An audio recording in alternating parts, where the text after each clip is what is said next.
Are you going to give me a chance? Is it appropriate? Did you know that the president's Middle East advisor was in Moscow on this thread while you were, as director of the CIA, participating in this thread? Were you aware of that?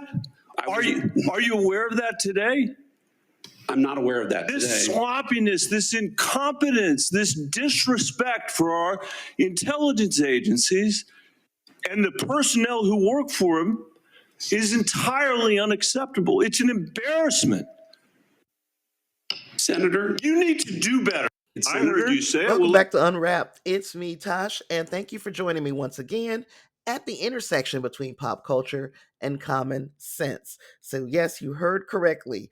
The Middle East advisor to President Trump was in Moscow.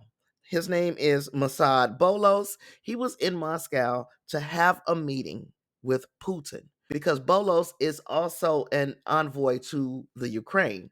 So I'm guessing they were trying to get together about the Ukraine situation. He's there and he gets this signal chat.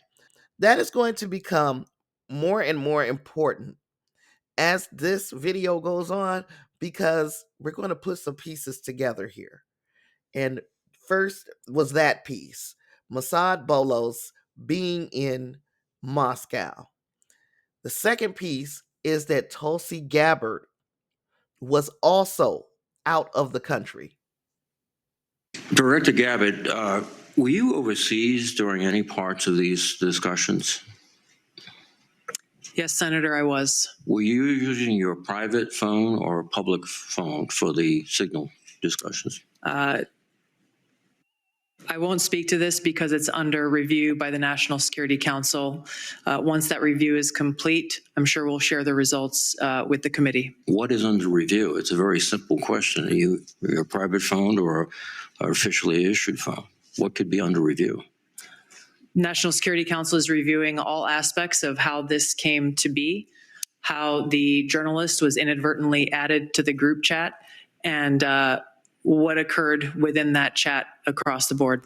So, from Tulsi Gabbard's non-answers here, we could probably surmise that she was on her personal phone and she was out of the country.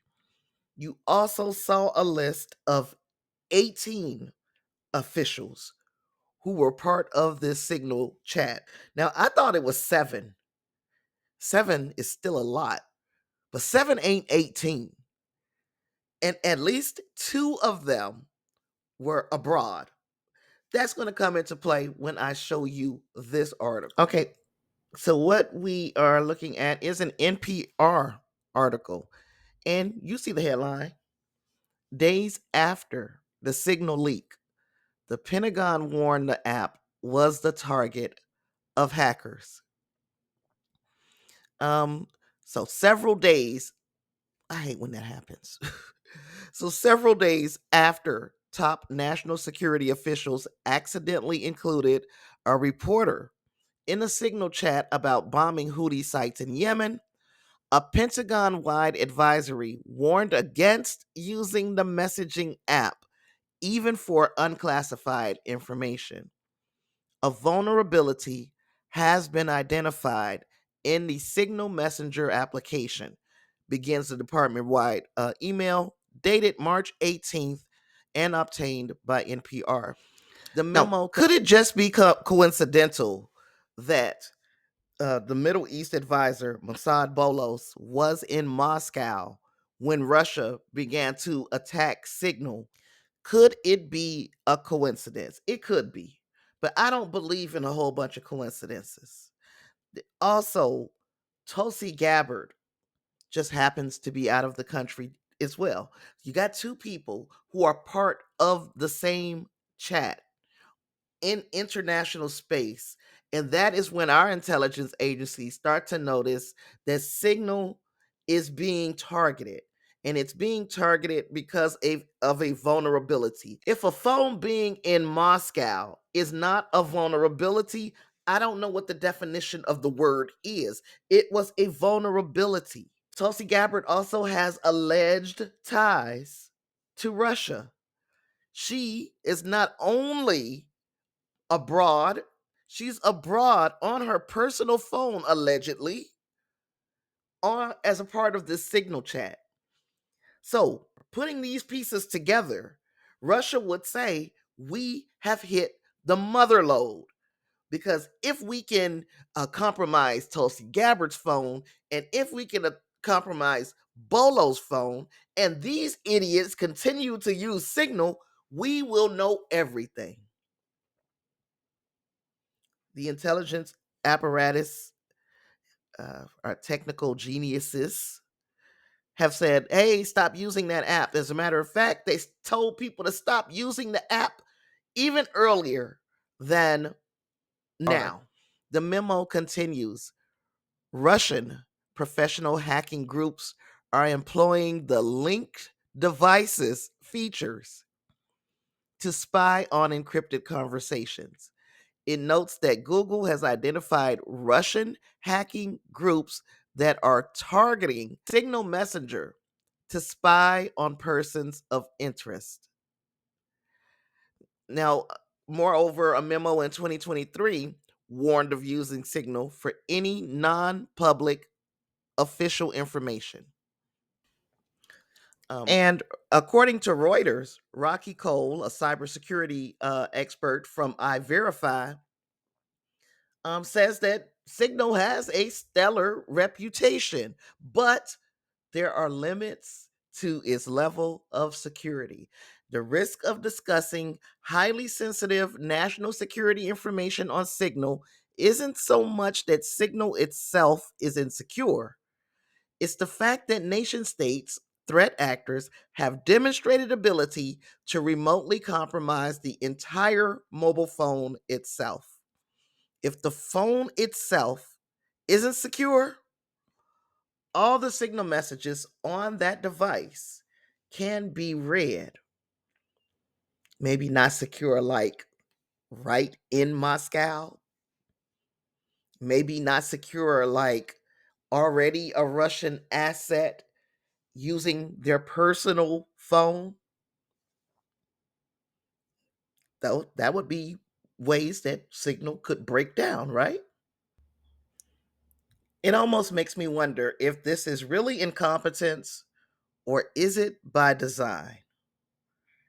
And I'm still going to roll with its incompetence. I'm not giving them credit for being smart enough to compromise this entire mission in order to hand Putin a gift when the puppet of Putin is sitting in the Oval Office. And if they wanted to hand him a gift, Trump would just hand it to him.